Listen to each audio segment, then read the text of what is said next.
Okay, for this demonstration, we're in my Soulcraft AI assistant, which is basically an assistant that I've built using the training techniques that I have developed. So basically, what I'm going to do is I'm going to ask this assistant to create a blog of its choice.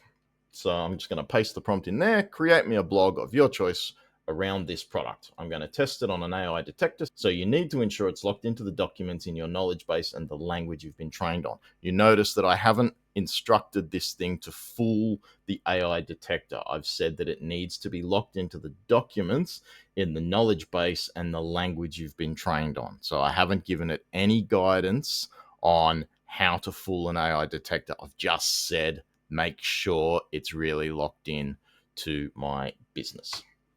So I'm going to hit the enter button there, and that's going to go and create the blog for me.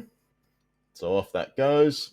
And basically what this is doing is this is using not only the knowledge of my business, but it's also using the specifics of the personality module that I've built, which ultimately trains it not only on the specifics of my business and the knowledge of my business, but on my thoughts around my business and my approach to it, and why I do what I do and how I do it and all that sort of stuff.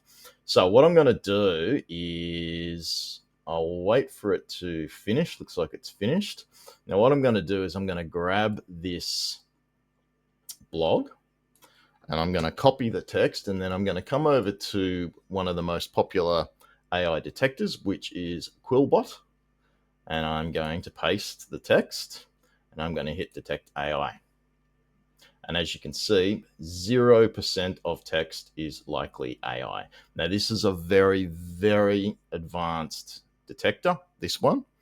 It's really hard to get through, but as you can see, I haven't refined it in any way whatsoever.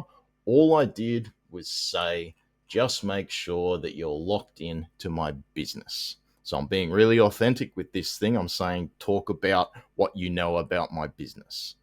That's how I've got it to create this blog that's being flagged as 100% human written. So there you go. Pretty cool.